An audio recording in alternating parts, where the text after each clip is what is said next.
If Bethesda can't mod, there is no Bethesda. Exactly.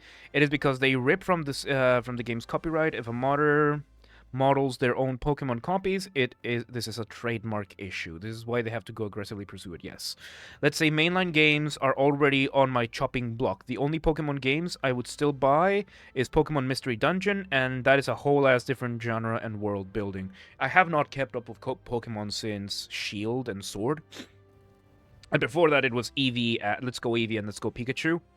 That one I enjoyed because I was playing it with a loved one, so that is very, very different. So I don't know. I don't keep up with... I am not the target demographic for Pokemon, so I wouldn't know. I wonder which quote-unquote influencers they'll pay to start pumping the anti-Palworld content while in socialist millionaire hot tubs. Oh, there's already plenty. There's already plenty, and I don't know. And the thing is, when it comes to Pokemon and Nintendo, you will have a lot of people who you don't even need to pay. You don't even need to pay. Don't forget that there. Oh shit! We wanted to talk about this last time. Fandoms. There are some people that are so far gone that you don't even need to pay them to defend your product with a vengeance. Not all words convey meaning. That is absolutely true, IRS. For example, communism. I haven't seen an advertisement for it since Sword and Shield. I haven't seen shit about Pokemon in a very long time, yeah. Mainly because Nintendo advertises mainly on their... I think they still do mainly their Nintendo Directs. So... yeah. Pokemon Mystery Dungeon is a dungeon crawler, top-down tactical RPG in which you play as a Pokemon instead of a trainer, so completely different feeling. Fandoms are the negative stigma. Yes, they do it for free. So let me at least boot up the game. Pokedentured Servitude Islands. So yeah, when it comes to fandoms, because we wanted to talk about this yesterday. Okay, so I think we can actually start talking about this. But yeah, it feels like every fandom has a negative stigma. I don't really understand why. Maybe the outsiders have no informations, don't try to learn about them, mistake a small part of them for the whole fandom, or something like that. The issue with a lot of fandoms is, of course, the vocal minority. That is very often a big issue. Shit. A very big issue. Come on. There. So the experience I have the most, that I've always despised, was always Harry Potter. Like that to me was the big fucking awful one. Lovely. The big the one that completely made me understand why people hate some fandoms. For me, it was Harry Potter. The Harry Potter fans that I met in college were the Harry Potter Symphony Orchestra. And the Harry Potter Symphony Orchestra had, at the time that I met these people, had a very unique requirement. You needed to know every single soundtrack for every single movie by heart, and you needed to either have your scarf, or I think my understanding was you needed to have either a full uniform or a tattoo of your house on you to enter the symphony orchestra. I, of course, was not interested in joining the Harry Potter Symphony Orchestra, mainly because I don't have a classical instrument. That sounds like a cult. It was absolutely a cult. And to the point, like, I remember talking to somebody that I thought of as a friend, and we were talking movies, and she asked me, what's your favorite Harry Potter movie? And I told her, I think it's this one, I don't know. It doesn't sound like it. It absolutely was. I was like, I don't know, like, I don't really watch Harry Potter that much. Like, I saw most of the movies once, maybe a couple of times. I liked them, but I'm not crazy about them. She stopped speaking to me on the spot. Like, she just turned around and left. And she never spoke to me again. I didn't say Harry Potter's movies were bad. It's just not my main source of entertainment. Like, and she just stopped talking to me on the spot. And you will see a lot of Harry Potter fans will behave like that. And this is where the whole stans issue comes into play, because you have fans in the fandom. For example, Primal is a fan of Pokemon. He likes Pokemon, and he plays Pokemon, and he enjoys Pokemon. And if somebody doesn't like Pokemon, whatever. I like Pokemon a lot, and I might have some merch from them and whatnot. Then you have the Pokemon stans, the ones that have every single game, that have the Game Boy, the original Game Boy, the original Game Boy Color, that they have every single cartridge, that they have every single game to have ever been released by Game Freak. And they will look down on you if you call yourself a Pokemon fan and don't have these things. That is people that will be mixed up in the fandom, because those are going to be the loudest ones. The ones that the moment you say, Pokemon, it's okay. I don't hate it. I don't like it. It's not my thing. And they will go for your throat. Absolutely. I might try to get you into play Pokemon, because I love to share the fun of feeling playing it, but I'm fine with people not liking this stuff. And this is where fandoms get their fucked up side. Because a lot of fandoms then are no longer about, I like it, and I enjoy it, and I want everyone to enjoy it. Okay, here's the difference. A fan and a stan. A fan will be, I like this product, I enjoy this product, and I think anybody and everybody should enjoy this product. A stan, I love this product, I enjoy this product. Anybody and everybody must enjoy this product. You mean they're more like, I enjoy it, so you have to enjoy. You must enjoy it as well, and if you don't, there's something wrong with you. That is a stan. The most notorious case that we've always had, that you can always point towards, is K-pop. The moment you mention BTS in a neutral light, it doesn't even have to be the most positive light. The moment you go on Twitter and you're like, BTS is okay, but they're not my thing, you are going to get you're going to get a DDoS attack, you are going to get death threats, you're going to have your workplace called to ask for your firing.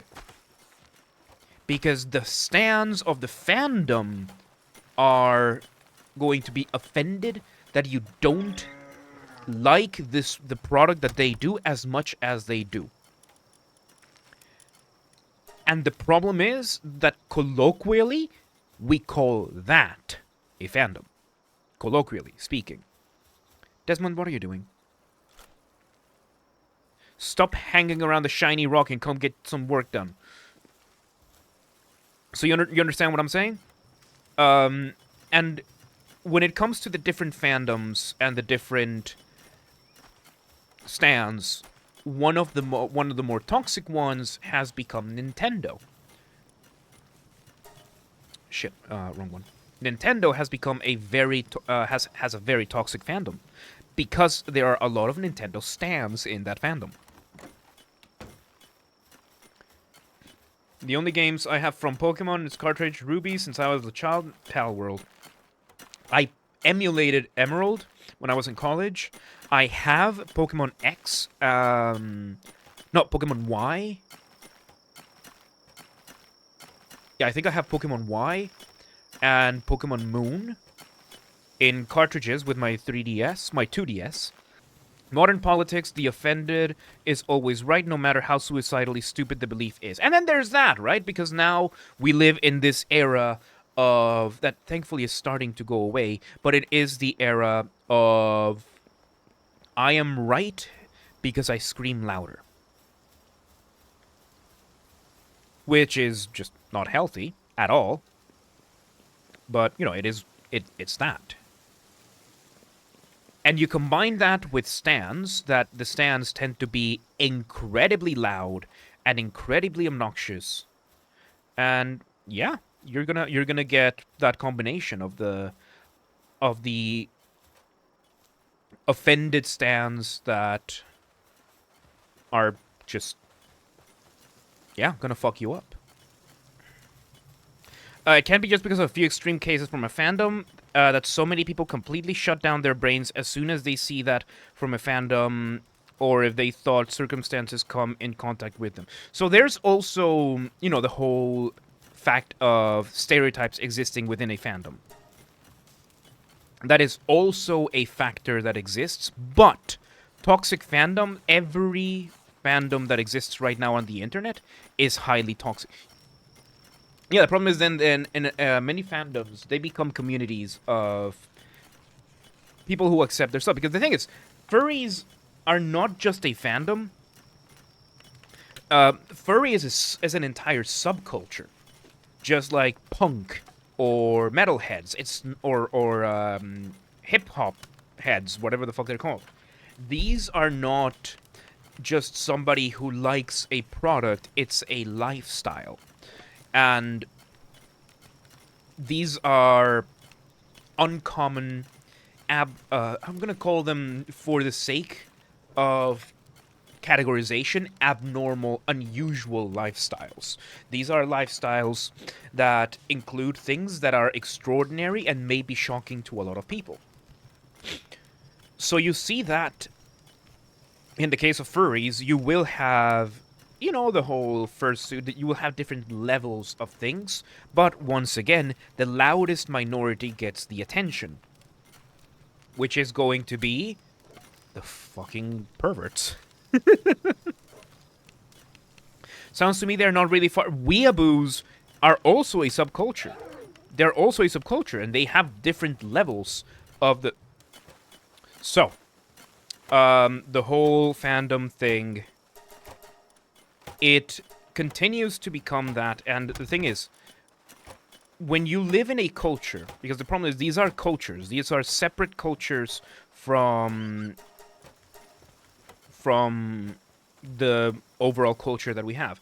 And when you have a separate culture, there are things that are and are not acceptable to that culture.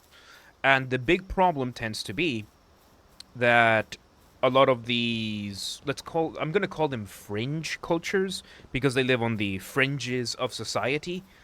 Not to be demeaning, but to be accurate in my language, is that those cultures will start to develop a relative set of what is and is not acceptable, which in many cases will crash with the overall culture, with the overhead culture that exists within.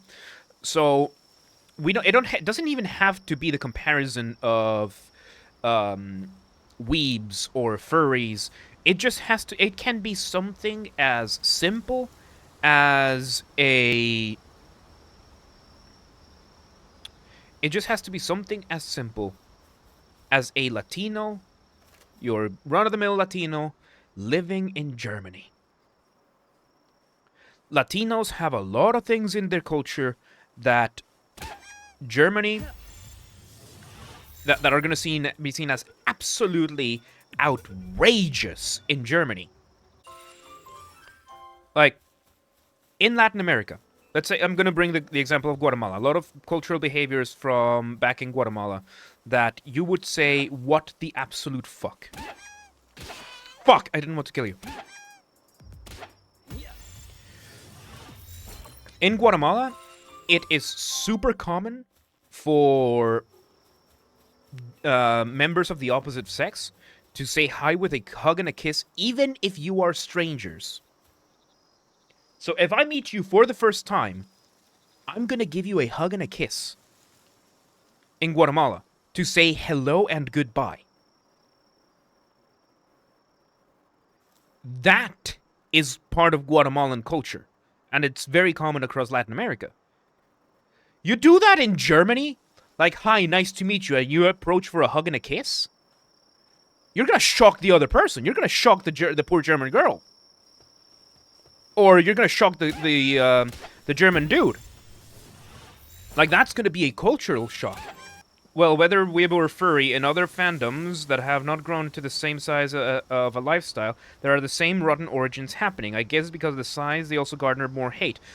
There's partially that, and then there's also the fact that these fandoms usually will be something that is still unusual.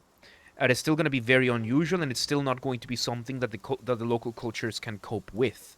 So it becomes that the syndrome of the weird kid at the corner. So the local culture will start creating a lot of stigma, a lot of prejudices, that none of them may be accurate, but the thing is that they are the other. Oh yeah, they will pepper spray you instantly if you... if you approach a German person as a Latino and you say hi with a hug and a kiss, yeah, you're probably gonna go to jail. You're probably going to go to jail in Germany. But you do that in Guatemala, and it's the normal thing. Like, in Guatemala, if you refuse to say hi to somebody with a hug and a kiss, even if it's your first time meeting this person, you're going to be seen as the weird one. Fuck, you need to stop killing them. You're going to be seen as the weird one. You're going to be seen as the fucking weirdo that can't even say hi to the opposite sex. And when it comes to fandoms, that's just at a different scale. That just happens at a different scale. Because in a fandom, that just, the culture is a lot more specific. Because Guatemalan culture is a big encompassing thing, because it's a set of lifestyles, religions, beliefs, values. But when it comes to a fandom, it's going to be something centered around something very specific.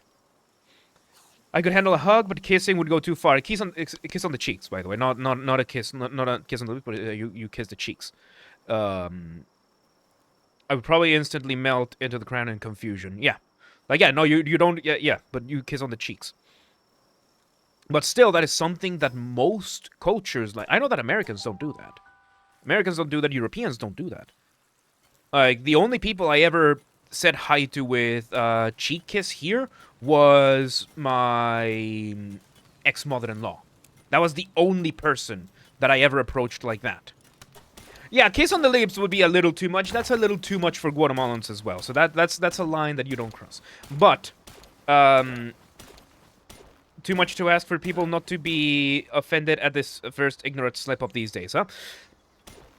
And here's another thing, right? That we live in... The culture that we have right now in the West is extremely intolerant. Extremely intolerant.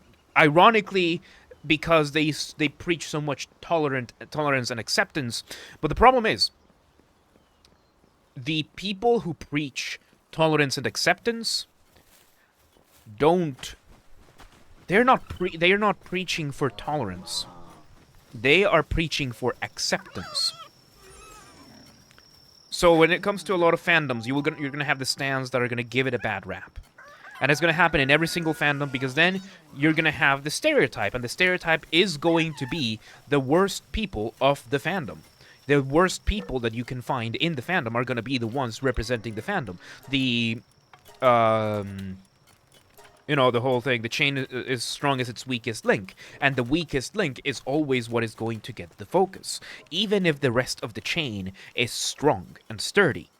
Same thing applies to subcultures. Same thing will apply to fandoms. Your fandom is as strong as its weirdest components. And that's how people are going to see it. It doesn't mean it's true. It doesn't mean that's what the fandom is. And once you spend any time in any of these fandoms, chances are you're going to see that, oh yeah, this is not that bad. It's not that big a deal. It's not this, not the other. I forgot to put the or. But that's the issue. That most people, and I said this before, most people don't care enough. They simply don't. Most people just want to be home, and they want to chill after a hard day of work, and they just want to rest and do their thing. And right now, we live in a culture that is very intolerant, very not accepting, and very virtue signaling oriented. That it rewards virtue signaling a lot. So that's a bad combination for a lot of these things. It's going to be just simply a bad combination. Everyone wants to be offended because that's the social currency that we have.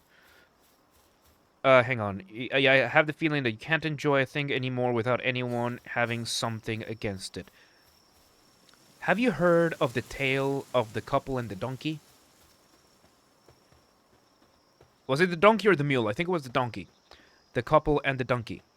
This is a tale as old as time itself. Let me tell it for you. There once was an old couple who were traveling from town to town with their donkey. They entered the first town, and the man and the woman were walking, pulling their donkey behind them. And the people of the town said, "Look at those idiots. That stupid couple doesn't know they can ride the donkey." So they decide to listen. And the husband decides, and they get on the mule, they get on the donkey, and they go over to the next town. On the next town, both the couple, are riding the donkey, both on the donkey, and the people said, "Look at that cruel couple putting all of that weight on the donkey. What a heartless couple." So they decide to listen, and the husband gets off the donkey so that the wife can still ride. And they get to the next town with the husband walking, pulling the donkey, and the wife riding the donkey. And the people of the town said, "What a heartless woman, her old husband walking while she rides comfortably on the donkey. What a heartless woman." So they decide to listen. And they decide to swap places to the next town. The husband gets on the donkey. And they enter the next town, and the people say, "Look at that man. That is no man. What kind of man rides comfortably on the donkey while his old wife walks next to him?"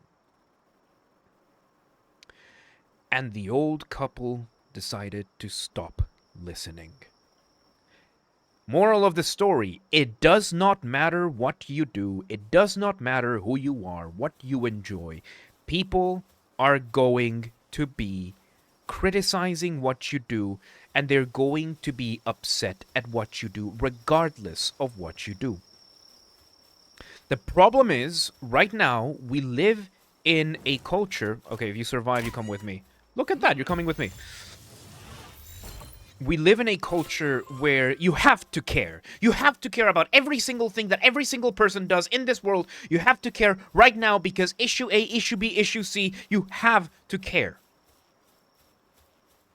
And therefore, you have to have an opinion on every single issue, every single thing. You have to have an opinion. That is the culture that we live on. That's why you get the impression that you can't enjoy anything, because you're going to see people with positive and negative opinions about everything, because the social media-driven craze that we're in pushes people into having an opinion about everything. And it doesn't matter. It really doesn't matter. The only thing that matters is how much you are willing to compromise for your social status. And that's about it. All right, let me see. Let me catch up with the chat. The other issue is you can't convince others anymore that their views are not always the right one, especially when it comes to fandoms and lifestyles and culture and religion and politics. As I said, we are we live in a very intolerant time. Fuck. With very close-minded people Like, the culture that we live in is extremely close-minded. Like, yes, the diversity and inclusion crowd... You what? The diversity and inclusion crowd is extremely intolerant of diverse worldviews. I cannot tell you how many... I can't tell you, actually. The amount of times that... Oh, for fuck's sake, stop dying in one shot. The amount of people that I met... Fuck! Stop dying in one shot! Well, that one's 3, but whatever. The amount of people... just going back to the Harry Potter example. This girl could not stop shooting their heads. That's the biggest... You shoot for center mass, the biggest part of the body. That's rule number 5 of shooting safety. you aim for center of mass. Back to the point of the example of the Harry Potter girl. She could not conceive. Her mind was so closed. And she was one of the, like, hyper-feminists. I remember seeing, like, we're still friends on Facebook. So, you know, when George Floyd happened, she was the first one to have the fist in her profile picture and then the black square. And she was out there in every single march. And she was pro-abortion. She was pro-feminism. But the moment somebody told her, I am not as big a fan of this franchise as you are, she could not conceive it and had to cut me out of her life. And that is the extremely coddled and, frankly, unhealthy culture that we have right now in the West, which is slowly going away. We do not... Our generation, millennial and Gen Z, I'm in a weird place when it comes to generations, because culturally I'm very Gen X. Age-wise, I am a Zennial, because I'm born, like, right at the edge of millennial and Gen Z. But the point is... These generations are not taught how to tolerate other points of view. And that is a failure on the part of the generation that raised us. I learned to tolerate other people's opinions by living in a culture that conflicted with my own. I learned that. I learned what it's like to be accepting, what it's like to be tolerant, and what it's like to not have to accept. I don't have to accept anything. I don't have to tolerate anything. I don't have to acknowledge anything. All I have to do is respect the fact that you are different and respect and tolerate your existence. I don't have to accept your worldviews. I don't have to agree with you in anything. I don't have to agree. I don't have to do anything for you. It does not matter who you are. If we disagree, we disagree. And we have a culture of a lot of adult children. I remember seeing this on Tumblr like 10 years ago, and it was such a weird concept when I read this. It was a Tumblr post about this person complaining about how adult children were never asked to be born, and therefore their parents should support them forever. Like, the parents should not push their children to become adults. They should stay adult children. Now, I remember reading that 10 years ago and being very concerned at that. Let me catch up a little bit more in the chat, because I just realized a feeling you can't enjoy. Squeaky wheel gets the grease issues. You can't convince people. Everyone has to be offended, for good or bad. By everyone, I mean the greasy. Well, fuck. Where's my glider? Here we go. Society is very accepting and tolerant, but only specific things.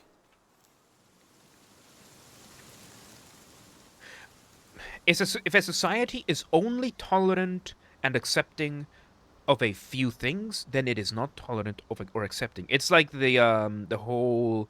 This brings me back to the free speech argument. I remember having this conversation with a friend. I remember back in my days of university, I remember having this conversation with my friend Austin when the whole alt-right thing was happening. When Richard Spencer was getting banned off of every platform for existing, for having views that people didn't like. Preface, disclaimer, I disavow the views of Richard Spencer. The guy is an ethno-nationalist and a communist, and I disagree with everything he advocates for. I still believe the guy should have the right to speak. And the biggest argument I ever had, like the best argument I had when it came to freedom of speech, was, should Nazis have human rights? Fuck. The answer is yes. We disagree with these people. These people are atrocious. They are awful people. But as long as this person does not commit a crime and just holds views that are reprehensible and awful and just complete trash, thinking is not a crime. Thinking something that people don't like is not a crime. But that has gone away in the culture that exists today. At least in the, what we're going to call woke or left.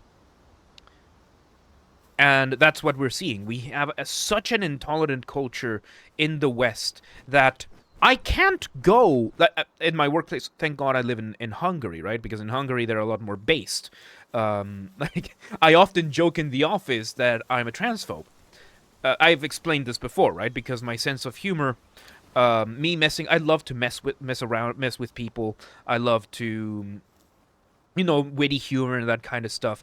And if you're trans, you're not safe from my humor. You're gonna be targeted just as much as I do straight people, white people, black people, Latinos, Chinese, even the French. Because if you are equal or above me, you are fair game. And I see trans people as people. And that's it. You get the jokes too. In America, that is absolutely unacceptable. In left-wing woke America, or the woke West, that is absolutely unacceptable. In the UK, I could probably go to jail for that. I could be arrested for that in the UK, for making fun of trans people. Most likely, because the UK has that kind of draconian laws in place. That is how intolerant the culture has become. To the point that you can't even exert humor. Now we're seeing a resurgence back to proper humor with, people like Ryan Long, Dave Chappelle, and all of these. So the culture is starting, the pendulum is starting to swing the other way. Let me catch up a little bit more. The donkey, yes, people will find something wrong with you, no matter how hard you try to please people. You should not aim to please people. You should aim to be the best person you can possibly be. I love not giving a damn. Wish I could get away with it more often. Pendulum swings the other way eventually and inevitably. Yes, agreed. I learned to accept others while people hated and still hate on the things I like. I will baseline tolerate you. Baseline, you have my tolerance. You can go ahead and do your thing as much as you want. Over there, I'm going to be on my spot, you can be on your spot. Go ahead, do your thing. The moment you try to force your ways upon me, you have lost my tolerance and you have earned my disrespect. I am not going to accept you just because you're there. I don't have to accept you. I don't have to respect you. You are going to be in the neutral state. If you're a stranger to me, you're going to be in the neutral state. You're going to be there, you're going to be your thing. I'm not going to fuck with you, you're not going to fuck with me. That's simple. Like, I'm not going to fuck with you if you're a total stranger. Fine. And, oh boy, these guys are getting fucked. Let's leave them there. We're going to go back and try and get a few more cats. And I will not concede that just because you exist, you can demand my reverence, my respect, or my acceptance. Just because you exist. Your existence, by default, earns you my tolerance. Now, if we become friends, you might earn my respect, you might earn my admiration, you might earn my acceptance. But as you are, You will have my tolerance, and everything else will be Schrödinger's cat. You will have both my respect and disrespect until we see which one you earn. Let's see. It reminds me of the saying, I disagree with what you say, but I'd fight to death for your right to say it. Yes, that's the American First Amendment principle for the free speech absolutists, which I would say I'm very close to that. Because once again, I'm quoting Jordan Peterson when he was in his glory days. In order to be able to think, you have to be able to speak freely. If you control my language, you control what I think. And if you control what I think, you control what I am. Or what I can be. So yeah, I'm against compelled speech. I am against banning speech just because. Just because what you said is reprehensible. I believe incitement, threats of violence, and... Fuck, what was the other one? There was a third one I had. But incitement and threats of violence are justifiably when speech transcends into action. Incitement, calls to violence, and... Oh, fuck, what was it? Lies. Intentional deception. Those are things that I consider should not do not fit into the freedom of speech. You can speak freely, but you are not free to deceive me. Because deception implies malice. Incitement implies malice. Threats of violence or any other type of threat implies malice. And once something becomes malicious, that's when we can start getting into the nitty-gritty. But just saying something like, okay, like calls for genocide, that I think, you know, it depends. It becomes a very, very tricky thing. Let me catch up with the chat. It's narcissism. People cannot accept a difference of opinion lack the capacity to understand other people or their emotions and opinions. They do not have relationships with people. They have internal objects in their heads, and if you deviate from their mental vision of you, it has to be devalued. 100% agree. And we live in a very narcissistic society right now. It's very narcissistic, very vain. So, yes, absolutely. Narcissism has become a core value of the woke. Of the lefties, of the communists, whatever you want to call them. It has become a core value there, which used to be a value held by the ultra-right Christians 15 years ago. It's something that will hop from culture to culture because human beings are vain and narcissistic. Wonder if James knows how far behind he is in chat. Oh, I'm very far behind. Yeah, but hey, that means the theme we talk about is still big enough that it needs its time. Absolutely.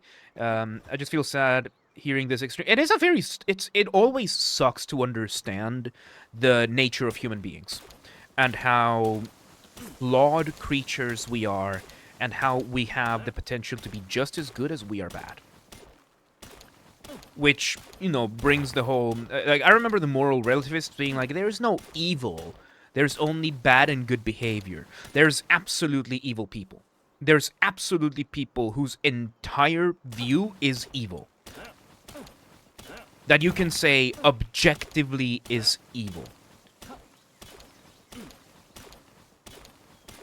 I'm going to avoid bringing World War II, so I'm going to instead bring communism. Communism is an evil ideology made with good intentions. Not socialism, communism is an evil ideology. It's a standard that is impossible to meet as human beings that then results in the at all costs, which results in some of the most evil acts we have seen, worse than in World War II, worse than what happened to the Jews, worse than that, and it's so evil it is covered up and it is considered a good thing. Back to this. That is a good way to go through life. Tolerance as neutral, acceptance if they earn the right, and disrespect if they force it. Yes, you have tolerance, that is the neutral. I am neutral towards you, and then depending on our interactions, you will earn whatever other value there is, whether it is acceptance, whether it is respect, whether it is the opposite. You will earn that with our interactions. With the amount of cats you're capturing, you remind me of a few more cats on humans in their home. I'm doing this so that I can sacrifice them for courage, the cowardly cat. What about threats of violence against government officials who restrict speech? Ultimate IRS with the really good questions. Because in that sense, the question is, are we doing this out of malice or are we doing this in protest?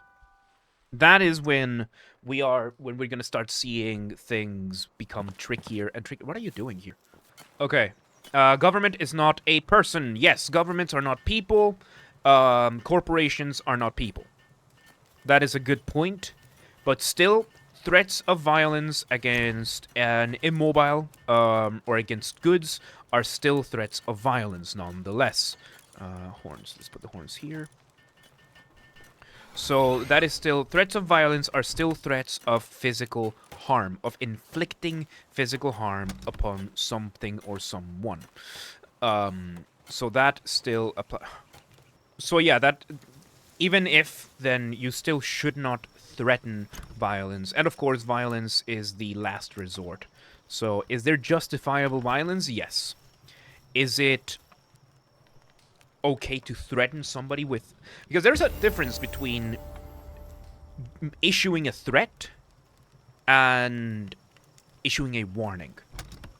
That is a very big difference.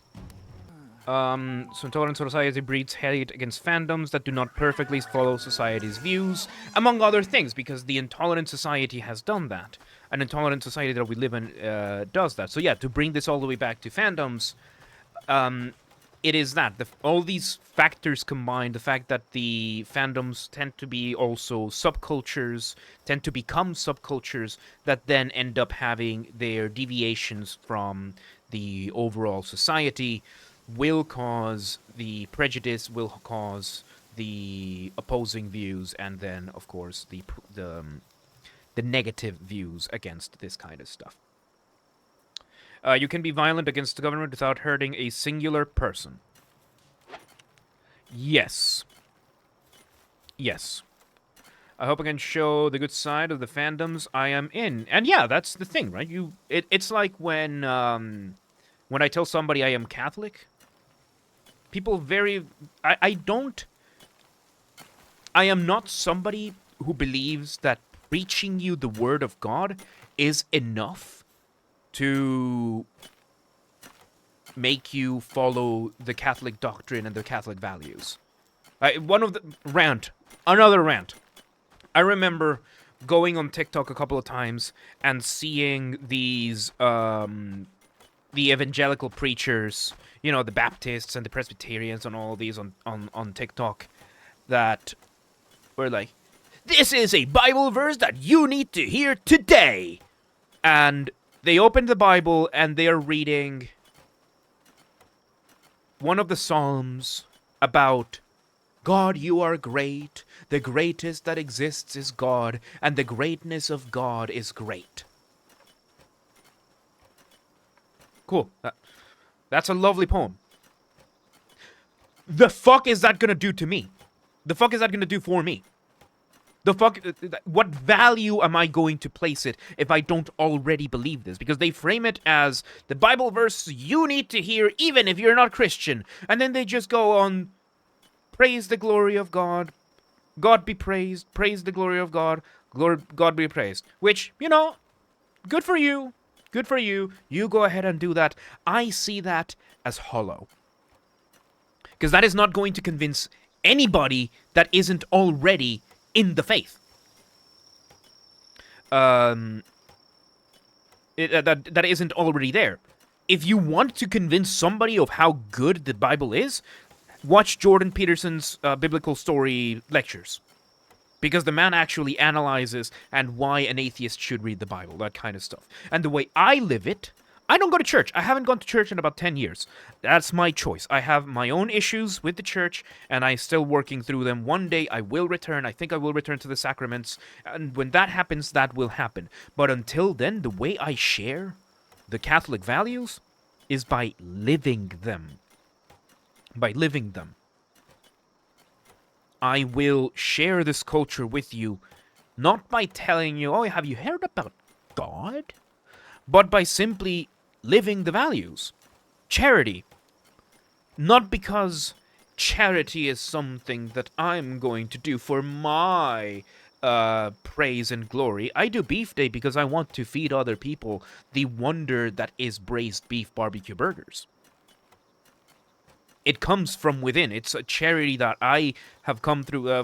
We were having an argument with Dunkel the other day because next Beef Day is also going to be a party in our department. So he was like, should we skip Beef Day? And I said, no, I'm not skipping Beef Day. He was like, oh, dude, can't you do it once? Like, just take a break, dude. Enjoy life. And I'm like, this is not a break for me. I am doing this because I want to. Anybody who goes to me on Beef Day and asks me, why are you doing this? My response every single time is, because I want to. I don't need to have a reason to do something kind for somebody else. I don't need to. It's something that is born from within me. Wanting to expand that, wanting to make sure that those around me are okay. Because this is what I believe, one, to be a good way of making a community, and two, this is what I believe the Catholic values to be. I don't care who you are, I don't care what you do, I am going to bring a braised beef barbecue burger, and it's going to be there for you if you want it. And what am I going to ask in return? Nothing. I genuinely do not want anything in return. I don't even care for a thank you. I am doing this because I want to contribute. And that is it. Simple as. Epstein and his client list, evil. Communism, collectivism, which sacrifices the individual for the greater good, evil. The thing with democracy is that most people go along with what the majority thinks. Yes, most people lack the... I'm going to say the drive necessary to form your own thoughts. How many... Okay, quick poll. If you are listening to this right now, regardless of whether it's on the live stream or in the BS Talks episode. I think this is episode 7. Do you have internal monologue? As in, can you hear your own voice in your head when you think? Or can you hear a voice in your head when you think? I'm not talking about schizophrenia. I am talking about internal monologue. When you think about something, can you hear your own voice speaking to it? I have that. And I also have Mozart playing in the background at all times, but that's a different story. I caught a shiny. Yes, we caught a shiny. We did catch a shiny. Communism, body counts, plus World War II German guy, Mao, Stalin, Castro, and these are... Yeah, they're not taught anymore. I remember arguing with a teacher about which one killed more, capitalism or communism. And we came to the conclusion that more people have died under capitalism because capitalism has been around for longer. But communism has a far, far higher rate of killing.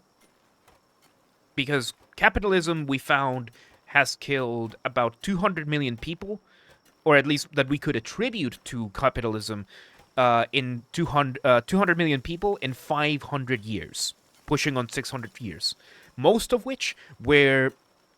flaws within the system, cracks, people falling through the cracks, and then dying because of it. So usually poverty, bad deals, that kind of thing. I found a study that some communists did to try and figure this out. As opposed to communism in 100 years killing 100 million. At the very least. Like, the low estimate is 100 million. We can't even compare that. Then we have the Germans in World War II, who caused about 10 million deaths within 20 years. So there are degrees of these things, but communism is the one that got away with it. Thick Furry in James's camp. I know, right? It's right there, and we've been staring at it now. A threat. Don't do this or else because I will do this. No. A threat is I will do X, Y, or Z. What you are describing there is blackmail, is an ultimatum. Warning, if you do this, I will respond with this, which can also be an ultimatum. Yeah, warning is a boundary. A boundary that you will enforce with some kind of force. Threat is coercive, a warning is deterrent. Yeah. Hegelian dialectics, thank you. Marking favors, for example, going against the government without harming anyone. What I definitely noticed is how, well, cruel the stance against some fandoms are. Liking enemy equals you should be killed, tortured, imprisoned in a cell. Isn't that going too far? It's weird how we go against something instead of just disliking it. They must preach violence against that thing. And that is because human beings, for most of history, like in general, human beings have placed very little value in life. It is relatively recent that we've started seeing a movement that is, I mean, and even the pro-life movement is basically a pro-birth movement. You have very, very few people that value life to a meaningful extent. Most people, yeah, like there are pro-life people who are pro-death penalty. I've already given you my stance on death penalty. I think that's either episode 2 or episode... No, it's episode 4. So that one's coming out on Monday. I don't believe in the death penalty. And I believe there are alternatives. I don't think death is a punishment. And I don't think death should be seen as a punishment. And the people who do not value life to the point, or they have misplaced value in life, I believe. So, yeah, calling for the deaths of weebs because they are weebs and they're gross, yeah, that you need psychiatric help. If that's the case, you need psychiatric help. But that's an entirely different monster, right? And the problem is that right now we have a lot of people in our culture that need psychiatric help, that desperately need psychiatric help, but instead we are indulging in. That we discussed in episode 3. That I do remember, the whole trans issue, but we also have narcissists, we have schizophrenics, we have paranoid people, all that kind of stuff that need to get treated, that need to get help. And don't, because this is seen now as normal in these societies. You got a headbanging deer cutting wood. Yep. I have 2 contrarian voice and my own voice. Nice. I have an internal monologue. Nice. I talk with myself all day. Yeah, and usually, yeah, the internal monologue, internal dialogue. Let's see the... Okay, so everybody who's voted has internal monologue. I have yet to meet somebody that doesn't have internal monologue. I know that I've seen people on the internet that claim that they don't have internal monologue. But... Where's the fox? But I have yet to meet somebody in real life. Okay, let's bring back the fox. To create, you need first visualize and mentally speak to it and visualize even its personality. Heard that people that have not really internal monologue, but just describing even their pictures as thoughts or stuff like that. And some don't even have that. There are some that don't have that either. So it's a very... It's a very strange... it's a very, very interesting thing. Okay, let's just get rid of the... somebody I can feel happy, proud, being a weeb and a furry, probably not. But hey, as long as my friends are fine with it, I'm fine. Okay, before I go to the bathroom then. You don't have to be proud of anything. Pride is a cardinal sin. Now, what you need to be is accepting of what you are. You need to accept what you are. You need to accept who you are, your tastes, your limitations, your weaknesses, your strengths. You do not have to be proud of anything. There are 2 types of pride. There is the pride upon accomplishment, and there is the pride of hubris. Liking anime is not an accomplishment. Liking the furry lifestyle is not an accomplishment. But yes, you need to be... Fuck. nearly scared me.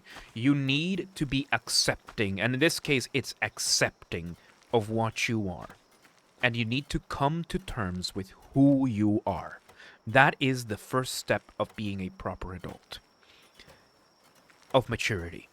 Of proper maturity. Is accepting where you are, good and bad, and not issuing an absolute judgment upon that. You need to be very careful not to take it to the point where it becomes hubris.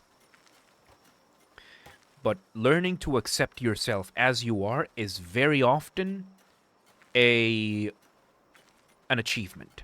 That is an achievement. And that is a good thing for you.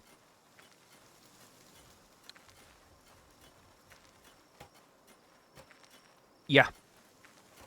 Yeah, but I understand what you're saying.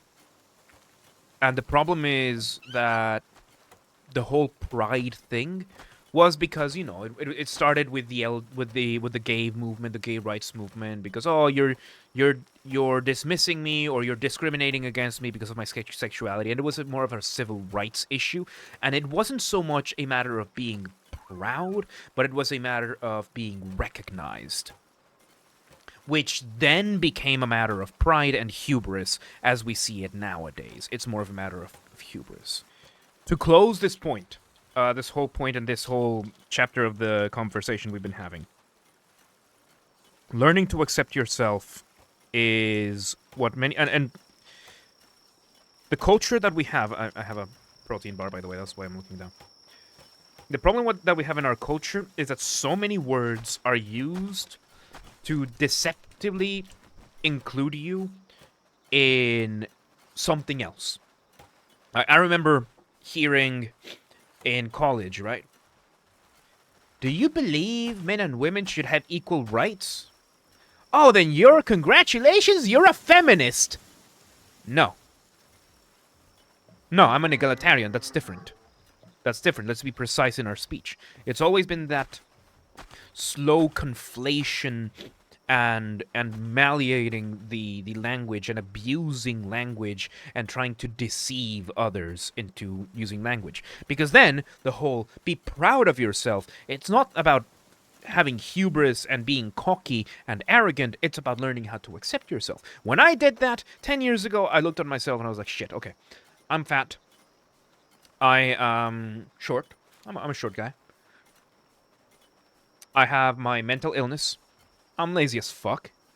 I have bad knees. I'm not athletic. But hey, I'm pretty good at the guitar. I'm pretty fucking good at guitar. I love my video games. I love my anime. I love my music. I love Mozart. Alright, here's where I am. Here's where I am.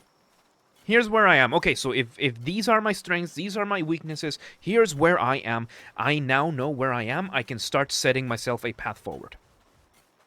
I am... let's see. This might not be... if you are over a 169, I am 175. So, in the US... Beethoven was the one who went deaf. Mozart is the one who was a demigod. And most likely autistic. Mozart was most likely autistic. But my point being, once you learn to accept where you are, you will be able to start defining a path forward for you. And that's what happened with me. That's what happened with me. An autistic demigod of music. I think it was because he was autistic. Mozart was the first music pirate. So, I digress. The whole point here being, you accept yourself for who you are. And that way you can start improving upon yourself. The toxic part that the culture that we live in right now has is that it only stops at the first part. You accept yourself. End of story. You are perfect as you are. You don't need to change anything. You don't need to lose weight. You don't need to to get treatment. You don't need to get therapy. You don't need to do anything you don't want to. You are perfect as you are, healthy at any size. No, you snapping at the slightest bit of inconvenience and having an absolute meltdown because, I don't know, your mug being slightly to the right today reminds you of when your father yelled at you when you were 3, and therefore you're gonna have a meltdown and just physically assault people around you. You don't need to change that. Of course, that's a hypothetical extreme scenario, but my point being that the culture that we have is, where the fuck is Desmond?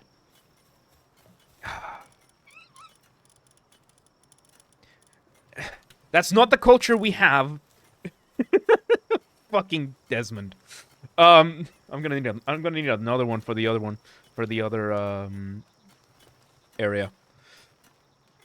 But the point is, you need to learn how to accept yourself and learn that self-improvement is one of the most wonderful things that you can do to yourself. I definitely need to lose. Maybe I have a road. I have to read again about Tupa. Okay, I really don't know about that. I definitely need to lose weight, and so do I. And I got to the point when I turned 26 that I decided, you know what? I've been telling myself one day. How about I just make today day 1? And I did.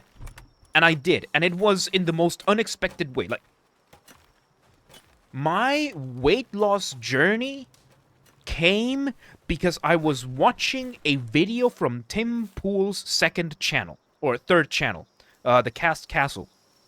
An episode from The Cast Castle. That is what started my weight loss journey.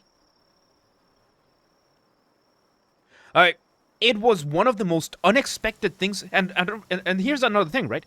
When it comes to life, when it comes to all these things, embrace that unexpected things might happen unexpectedly. Things might change unexpectedly. The butterfly effect can happen at any moment in your life.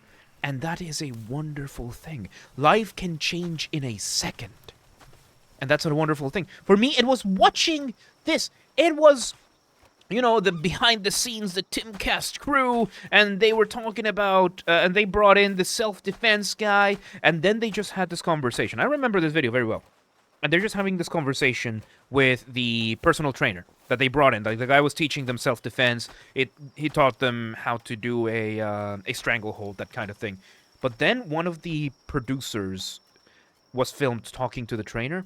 I was like, "Hey, how do I get in the shape you're in?" And the guy started telling, and the guy just started talking. Okay, so first you're gonna want to fix up your diet. The producer asked, "How do I lose weight? How do I get in shape?" And the guy started, "Okay, you're gonna first need to lose some weight, and you're gonna come to the gym. Then come tomorrow to this address at 6 a.m. Download the MyFitnessPal, follow their instructions, and I'm gonna sculpt you." And that phrase, MyFitnessPal, I was like, "Shit, I should check that out." Losing weight, and it was very, like, around that time that I was like, you know what, let's just do it. And I downloaded MyFitnessPal. It comes with a lot of instructions and everything. And now, 2 years later, I've lost about anywhere between 15 and 25 kilograms.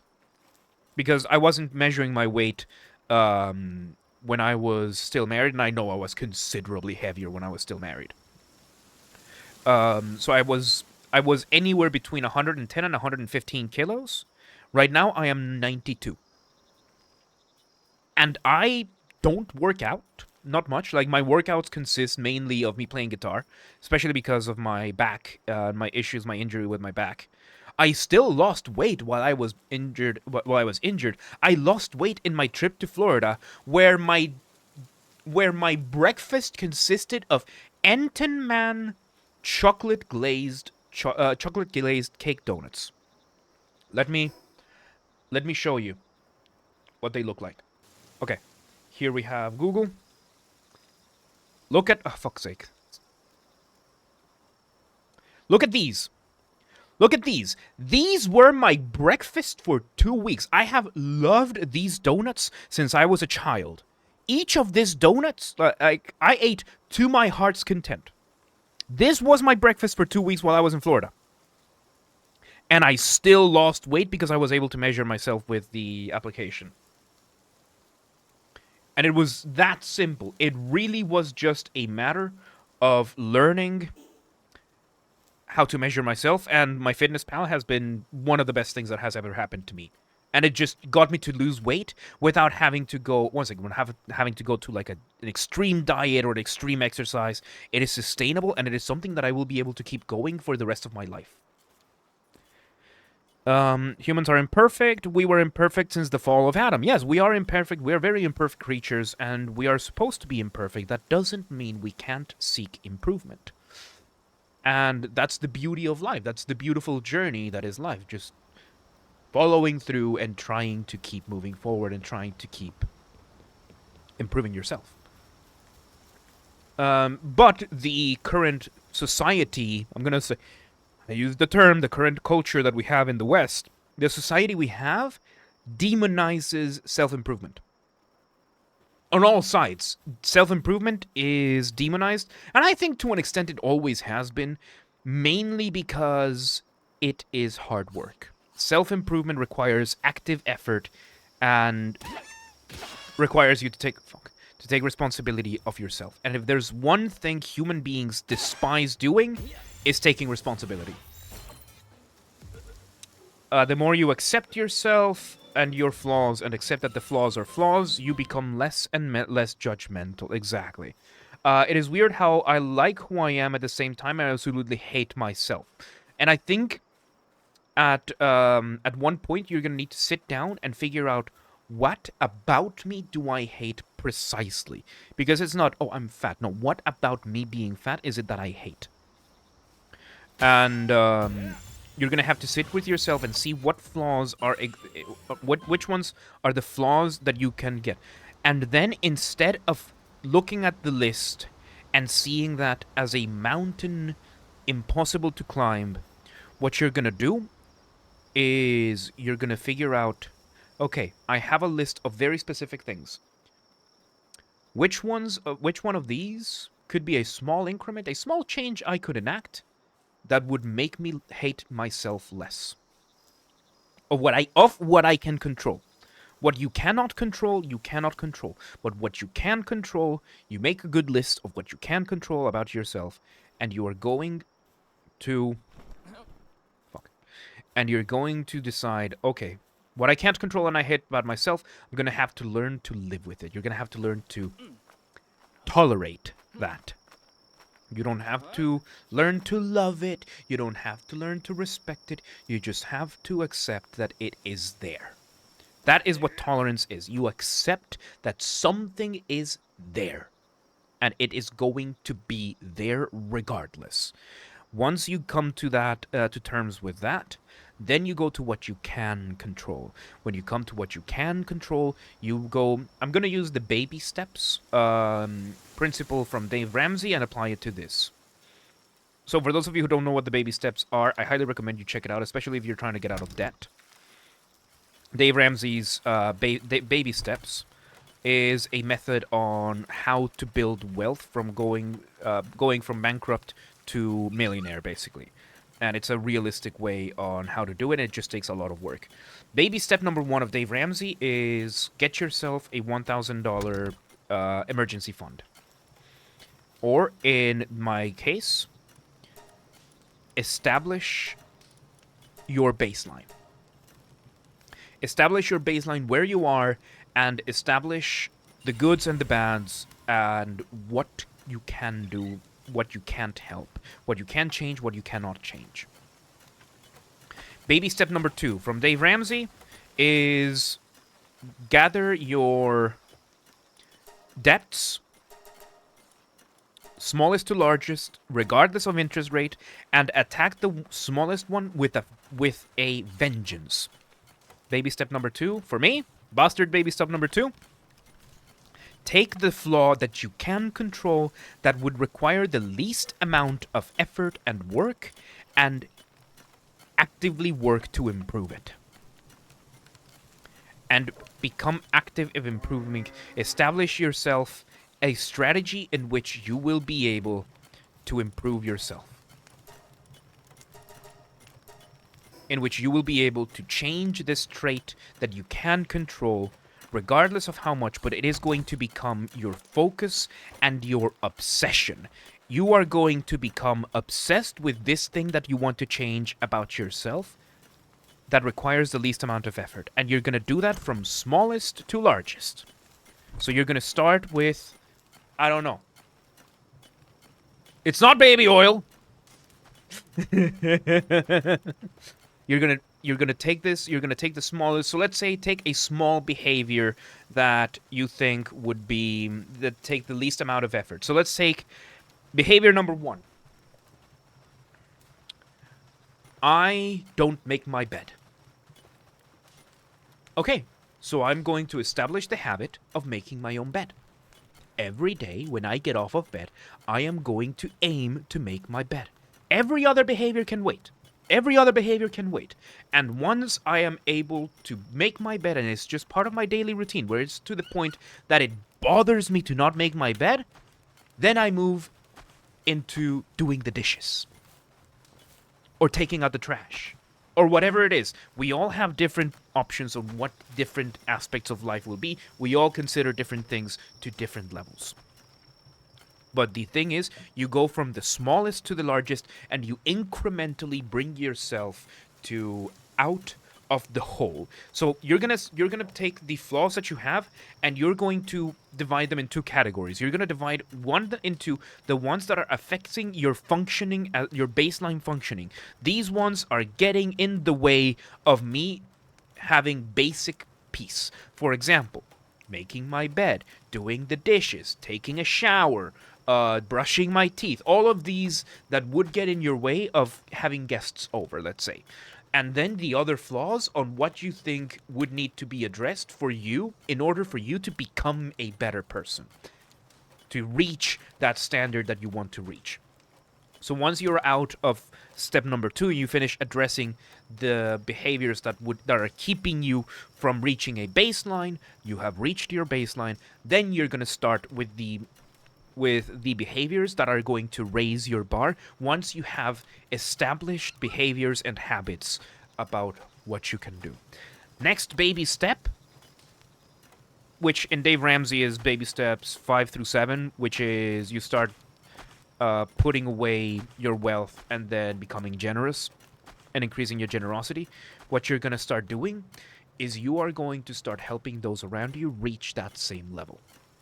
Reach these baby steps and start expanding the culture of living health, of becoming healthy yourself, of getting a baseline and becoming a better person, one baby step at a time. And each of these baby steps are done in baby steps.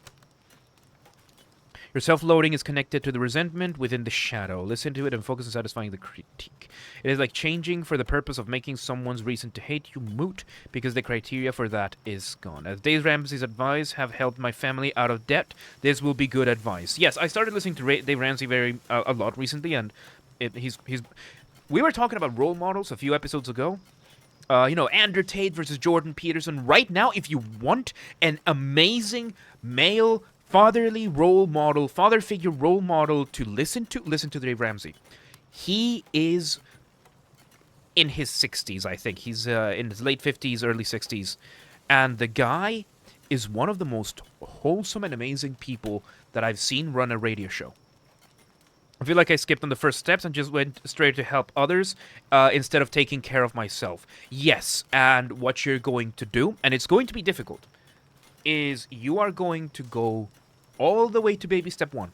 You're going to go all the way to baby step 1, and you are going to start focusing on yourself.